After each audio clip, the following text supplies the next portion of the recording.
So bring up our next guest. Please welcome a very funny Angus Dunnican, everyone!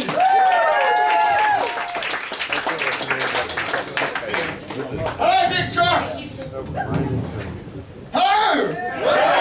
Let's keep the dick off this and make some memories. How are you? You well? Outstanding. Hello, my name is Angus Dunnican, Robot Wars semi-finalist, 1998. Activate. That's right, Google me. So as you can imagine, the last 14 years of my life has been a blur of drugs and women.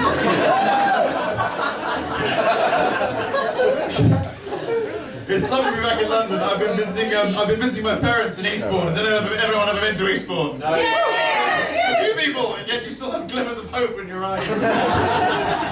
Little tip: if you go there, if you're into photography, don't go. They'll burn you as a witch. But I went home to visit my parents, and it's nice. It's nice when you go home and visit your parents, because I think my parents are just sort of staying together out of spite these days, and they just sort of they've run out of things to argue about. And now they're just trying to spice up their argument life with just anything. It's quite fun. And so I went home to my parents' house, and it's always nice to go there, because you go upstairs to your old room, don't you? And it's fun. You're like, this is the room I learned to wank in. 12 times in one night. It was incredible. I bruised it. It was at an angle for the rest of my life, but it was worth it. I don't think the wallpaper stays up. Anyway, no. I'm not doing wanking jokes. I'm doing jokes about them. So anyway, my parents, I'm there, and my parents start up, and I've been home 10 minutes, and I can hear them arguing, and it's fun when you hear your parents arguing through the floorboards, because it always sounds like Pingu's parents. So you can hear is just... That's all you get. And I go downstairs, I creep downstairs, because there's the residual childhood fear of your parents arguing. I can hear my father going, "It's a waste! It's a waste of money!" Instantly I assume he's talking about me. So I decide to intervene, because I'm not scared anymore. I double knot my shoelaces and everything. So I get between my parents. My father, hot and angry like a kettle in a jumper. My mother with tears in her eyes, and like with her voice trembling she's so upset. She's got a takeaway menu in her hand. And I say, "Mom, what is the matter?" She goes, "Your father won't let me order more than one naan bread." Which I thought was fucking magic. Yeah, so that was fun. But it was weird because I had to use like sort of the normal rail service. I had to call National Rail Inquiries. No one called National Rail Inquiries recently. Don't do it. No, don't do it. You have to speak to Skynet. You have to speak to the machine. Because first of all, you get the woman going, "Hello, welcome to National Rail Inquiries," which is very much the sort of voice you expect to hear in the lobby of a euthanasia clinic. You get her, and then she says, "I'm just going to transfer you now to my colleague in Train Tracker." Her colleague! But I get her colleague, and it's brilliant. This wonderfully brash male voice comes swaggering out of the telephonic darkness. He goes, "Hi, welcome to Train Tracker." As if to say, "Right, we've got rid of the skirt, let's talk trains."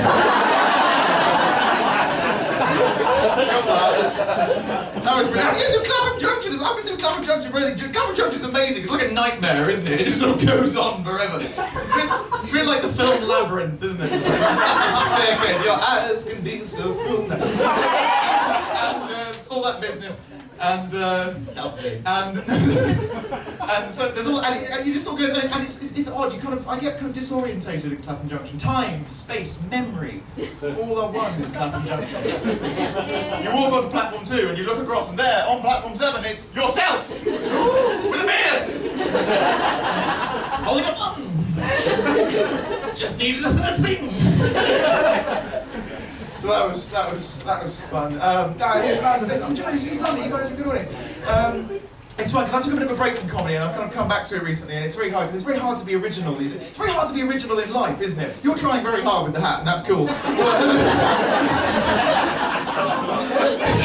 Actually, I'll save it till later when I'm drunk. But it's very hard to be original. You try to come up with conceits to do more original. Try and categorically do something that no one has ever done before. You could spend New Year's Eve meticulously shredding hundreds of thousands of pictures of Chris Akabusi. Come with me, King's Cross. And gathering them all up and putting them in a bath, a gold bath, and getting into the bath and weeping. And still somebody would be like, again?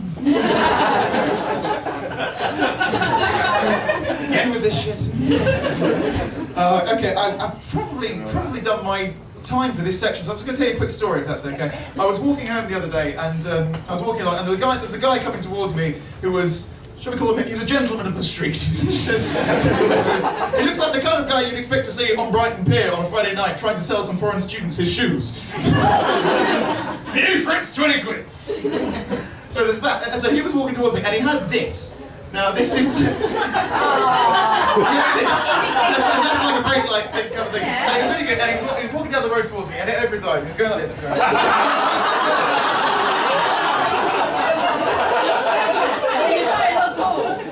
He looked amazing. Welcome to the future. Fucking Blade Runner. And he spots me, so takes it off.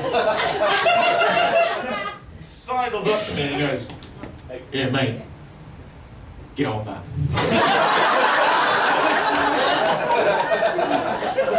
Alright.